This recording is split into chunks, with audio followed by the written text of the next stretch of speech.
Hello, Smegheads. I'm Ben Gilman, and welcome back to Smug Mode, a Red Dwarf podcast where we discuss episode by episode the cult sci-fi comedy classic. As always, I'm joined by Tom Hill. Hey. Troy Salmon. What's up? And Dan Rudge. Hey. Cool. That's the third time I've had to do that. Right. So today we're gathered to talk about Season 2, Episode 4, Status League. Smug Mode Engaged. So this one is a bit not great. I think this is one of the first farts we've had since the cat person episode. So basically the basicness is Rimmer, Lister and Cat find a time barrier called Status League on floor 16 of Red Dwarf. Take it back in time 3 million years earlier to when they had the crew and everything on Red Dwarf. Rimmer and Lister tried to change the past, but which puts either Rimmer or Kachansky into suspended animation, so one of them doesn't die in the radioactive disaster, but it doesn't quite go to plan. What did you guys think of this one? It was an okay episode. You think about the plot, Dan, to be fair. It's forgettable, let's just say that. Yeah, you can see I've half-assed the fucking plot. Took the plot out of it. It's tricky because there are a couple of good moments in where you're too busy. Sorry, Dan, go on. Sorry, it was almost like one of those sort of like crossover episodes where everything's a little bit too busy to mean anything. Yeah. You know, you're trying to get everyone's time in the spotlight just a little bit too much. Yeah, stuff going on. It's like I say, there are some good moments in it, but it's just, I don't know. It felt like they were trying to shoehorn the Kachansky relationship in again. Like in the previous series, they had Kachansky appear when Rimmer was pretending to be Kachansky. This time they've got a marriage that they're going to have a look at, and it's just. Also, they never follow up on that because at the end of the episode, you find out that Lister is the one who married Kachansky, and they say you're going to find another way of coming back in a couple of years, which was never paid off on. There's a lot of good things. Captain Hollister comes back. Peterson comes back. Yeah, that was funny. The actress that played Kachansky has come back. Yeah. That's the fucking plot holes at the end, though. I mean, obviously, they never come back to this ever because it's such a mine F word. We'll get to that at the end, though. But first of all, because I know Dan's gonna do the opening with Holly. I've just got one thing to say about that. Felicity Kendall's bottom is good. We went round that one a few times, I can tell you. Sorry, Dan, I've taken your spot. I just thought you reminded me to always do that one first. Who is Felicity? Don't worry about it. Is it a good bottom? Felicity Kendall, she won Rear of the Year like 9 times or something ridiculous. It was kind of famously that she had an amazing bottom. So. Do you know in the BBC DVD set one, it's called Marilyn Manson? No, Marilyn Monroe's bottom. That's probably because they did that for the Americans. Because how the hell would the Americans know who Felicity Kendall was? Star of a probably unknown BBC sitcom from the 70s. Why would America know that? Exactly. Nothing about that. So when they go back to Red Dwarf, it's good to see other people on the ship. It is a bit weird, though, isn't it? Very weird. It's like a creepy thing to it. Seeing actual people walking on the set between the main, besides the main cast.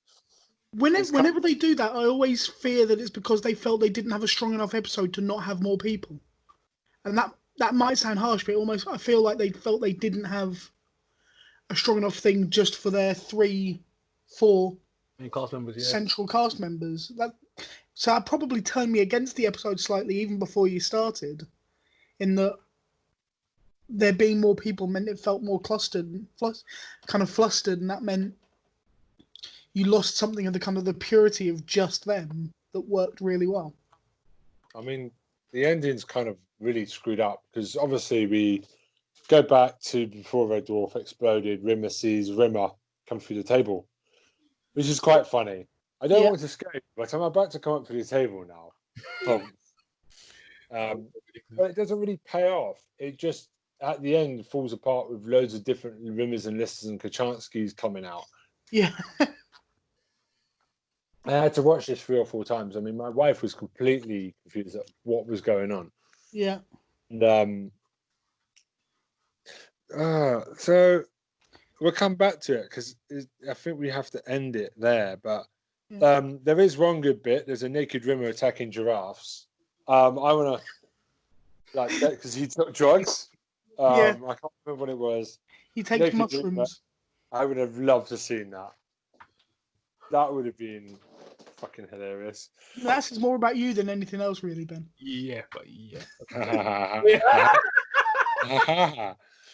So we find out, but I'm really glad because last week I talked about the suit, the cat's multicolored suit was on the bed. This week, guy's wearing it.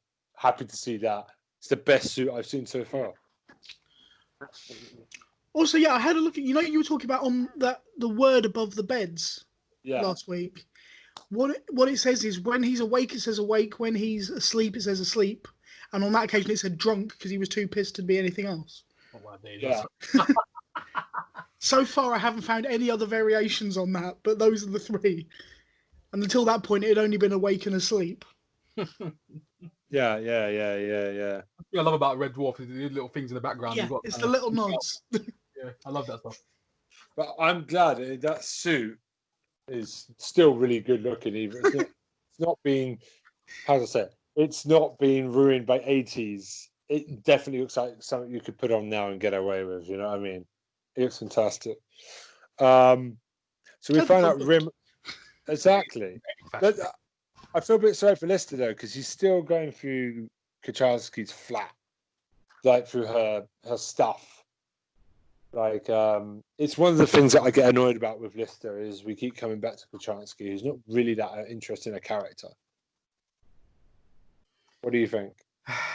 Yes, she's kind of just most of the time she's just there for to move the plot along because they've got nothing else in the storyline. You know what I mean? Just like throw Kachansky in there for something Lister to do. You know what I mean? And she gets really annoying in season 7 and 8 when she sticks around. Oh wow! We will get there. He's just like Tom's like no. I want to talk about season 8 is not as bad. Actually, she gets better, but still. Okay. It just annoys me that it was Claire Grogan, wasn't it? Played Kachansky up until they made her. They changed the actor. Oh snap! Yeah, they changed the actor for season 7, and they did it purely because they decided that Claire looked too old. And that I don't like. It wasn't because she said no or anything like that. You wouldn't get away with that shit now. Yeah. Oh, boy. So Claire Grogan would have been a better choice because she was a better actress, in my opinion. Yeah. But anyway, we will get to that when we get to season 7. Yeah, we get to that for now. Yeah, I want to see that. That's what I want to see. Okay, I've got a couple of problems. Can I just say that? The random thing. Oh, you're funny. Fuck off. I'm just, the express lift. I love that lift. I love this shit. I have some questions. Do staff have to pay for it? Do you have to book for it? Do you? Yeah, it's just. What is it like? Is it expensive? I love it. And by the way, I'm going to point out the computer woman. Does cyanide work that quick? Oh yeah, that was awesome. That was awesome. That. I know she's back alive. As they leave the lift, she's back alive again. So. Yeah, but it's a video, so they it's the feed before she killed herself. It's not a live feed. That was one of my first nitpicks. Dan, are you still alive? Yes, I am. I'm still here. He's been resurrected. He's been resurrected. What are your? Were you going to bring something to the table for this episode? To be honest, where we're looking like here in season 2, right? Yeah. I'm seeing this sort of pattern of like you're trying to you're trying to build on success season 1.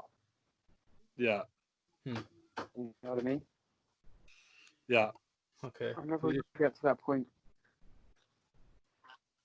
So, are we episode 4 or episode 5 right now still? Yeah. Episode 4. Episode 4. So the Stasis leak. Okay, sorry, I've got the wrong notes out. That's why I've got it confused. I was about to start talking about Queeg. Oh, yeah, we got to save the epicness for later. Yeah. Sorry, we're lifting the curtain now. We record these in blocks as much as possible. Oh no, the magic's Oh got... no, Kate! Damn, what have you done? Oh no! All podcasts spoil it for me, so Ben, what have you done now? you too. Damn it, the whole fabric of reality is about to fall apart. Yeah. Break it before we war. Season 3 coming soon. Anyway, sorry, Dan. We're running all over you. Sorry, Dan. You're good, Dan. You're good. All right. No, I'm still looking at Stasis Leak as being like, because you have all of this sort of, oh, look at what we're doing with people coming back, and oh, look at what's happening here with all of this, and it's kind of, they're trying to do foreshadowing. Yeah. It's set up. Yeah.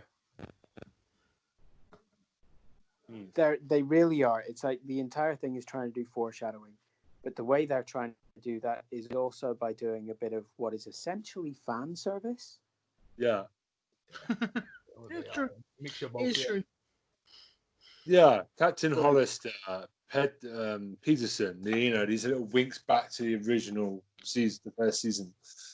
Is this the one with the line, with respect for you've got your big fat head up your ass? Yes. Yes. Thank you.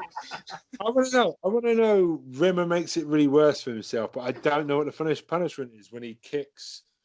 He attacks Hollister. So, because he's seeing things, or so he believes. What is the final punishment? Because it was already quite bad. It was 6 weeks. Yeah, that was it. PD, wasn't it? Yeah. What didn't? Yeah, it was at 6 weeks. He added a couple more weeks on it, on his 2-week exercise. And I think Holly has seen Lister's penis because there's a hole in his trousers when Holly goes onto the watch. Oh, damn. Poor guy. Look, Cat makes a penis joke, and it's just... The way they just put it there so casual. Well, I've made so many notes on this episode. I mean, like, it's 3 years later now in the story, in the timeline from episode 1 now, so we're 3 years down the line. Yeah. I mean, we found out Lister looks up skirts with mirrors because Peterson taught him how to do that. Steel toe shoes. Yeah. I love how he looks like a freak when he talks to Peterson with the girls because he hasn't seen Peterson in a while, and he's completely freaking Peterson out. Embarrassing him against the 2 women. Yeah. Do you not think that Cat looks a bit rapey when he sees a woman for the first time? Wow. Mm. I don't know. I don't know. Because he's never been close to her before. It makes me want to do something, but I don't know what it is. Whatever it is, I want to do a lot of it. He doesn't actually try and rape anyone. Yeah. So No, but it's very rapey. No, it's just it's very pubescent, cat-like. basically. Yeah. Very curious. The cat in it is very curious. So I see what to do, and because in the human form, so it's like I mean, they were the humans before, so that's why. Have you ever owned a male cat at any point in your life? Oh yeah, but we did. Have you ever seen the first time they came across a female cat that was in heat? The first time they ever do that. Yep, That's basically what Cat is doing in this episode. Colleges, yeah. Oh my God, women have now got tits. Oh, they're not It's so like, annoying anymore. So no, I wouldn't say it's rapey. I'd say it's actually quite a good kind of dramatization of what a cat is like when they come across females. Can I also just say, get away from the rape? Even before I brought it up, Rimmer's story about his lemon makes me really sad. When we bought a wall for him to jump on. Yeah. Oh wow, I forgot about that bit. You get these little moments to make Rimmer not a complete arsehole, don't you? Throughout the seasons. He's basically like a sociopath in a way, almost. Yeah. I felt He's an animal. It's pretty bad. And Holly was totally in love with a Sinclair computer, maybe love as well. But he definitely took a shot at leaving Newton John, which Sinclair ZX81. I don't know what that is, but yeah.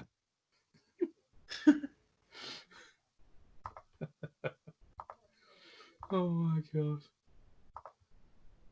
Yeah, it's an odd episode because there are a few good moments. There are things that you genuinely laugh at, but it's not a great episode, if you know what I mean. How it's structured, the structure is just all over the place. Yeah, it's. If I was going back and watching Red Dwarf episodes, this is one of the last ones I'd go to watch. Yeah. It's the one that when I'm thinking, if I'm talking to someone about season 2, this is the one I forget. If you know what I mean. Yeah. Yeah. When I'm saying, oh yeah, you've got this episode and that episode, this will be the one I come to last almost every time. Because it's the one I don't think of. Exactly. Yeah. And that's possibly the biggest criticism I give. It doesn't stick in my mind enough. Unless I actively go looking for it. I think it can kind of be summed up by that sort of level of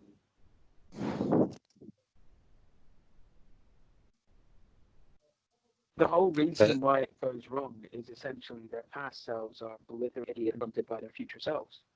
Yeah. Yeah. And that just, whenever you just throw that into such an intricate storyline,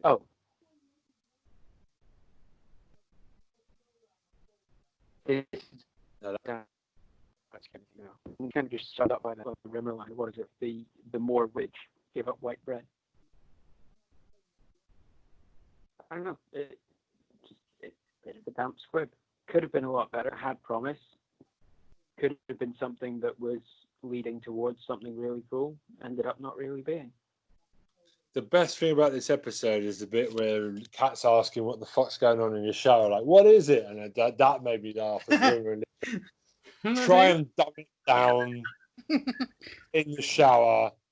That's the bit where I laughed the most. It's the only time I properly laughed out loud. Because it's just really clever, simple comedy. What is it? Yeah. What is it?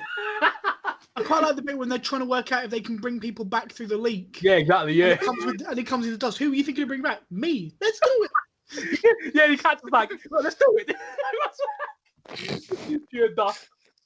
There's a better line later where Kat in future seasons, someone takes them away and Kat goes, quickly, before they bring him back. Yeah.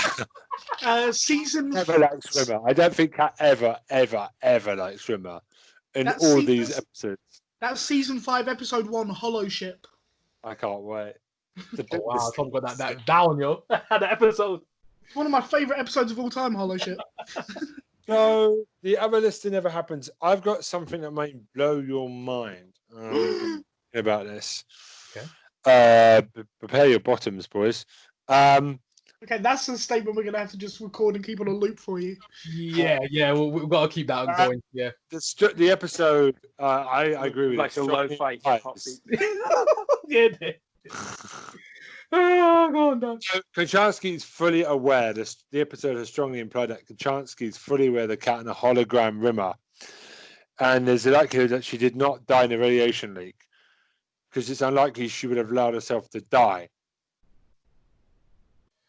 But the problem with this one is this is a fan theory, but it does not explain why Holly identifies her as Ash in the first episode. He could have been asked to identify any old pile of ashes as her. It does also mean this is the problem with this fan theory. It also means that Kachansky was always married to Lister when she and young Lister exchanged their final words prior to his being sentenced to go to Stasis. This is a proper fan theory. I don't think it holds any fucking water. No, it doesn't. Yeah, It is the worst fanfare I've ever out heard. there, that's for sure.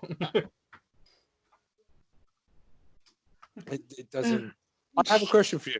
When they went back to the past, why didn't they just tell Rimmer to fix the drive plates? That's a big plot hole. Yeah. I don't think he had the skill to fix the drive plates anyway. That's the thing. Did he actually know what to do though? Good point. That's the problem. Yeah. And if he told him, he wouldn't believe you anyways. It's like, yeah, I'm just thinking my imagination. Yeah. I think they're going crazy, isn't it? So we need to get into this clusterfuck that is the end of this episode because, God, I don't think they've ever come back to this. They've run away from this screaming. What's up? So the other lister never happens. The one that has got a beard and is married to Kachansky. Did they forget to go back to this? Because I can't remember. I think they just thought this would be a funny ending to the episode to have so many variations on the same people. Yeah. I do know because Double Future Rimmer might be the way out because he comes out with Bearded Lister. No, we don't. I don't know what reality he's from because there's yet another Rimmer, but he's with that Lister. It's complicated, and I have noticed that Christian Kachansky doesn't show her face. No. Obvious that the actress didn't come back, and I checked, and lo and behold, she didn't come back. She went home early, so they got the floor manager to stand in for her because it was very blatant not Kachance, the same actress under that hat. Yeah. No, that's fair enough. They obviously had some kind of other ending in mind, decided it didn't work, and thought they'd re-record with like I say, loads of different variations, just to show how complicated it all gets when you mess with time, I guess. Yeah, this episode's not great, is it? I mean, because we're kind of having to try and stretch it to get to 23 minutes, which is a good sign. Last time we had to do this was the Cat People from season 1. We only got to 17 minutes on that. The Cat People. Yeah, so we're just going to end it here, I think. This clusterfuck of an episode is over. Kill it with fire. Right, that's goodbye for me. Bye for me. Bye for me. Bye for me. Fuck off now, Smagheads.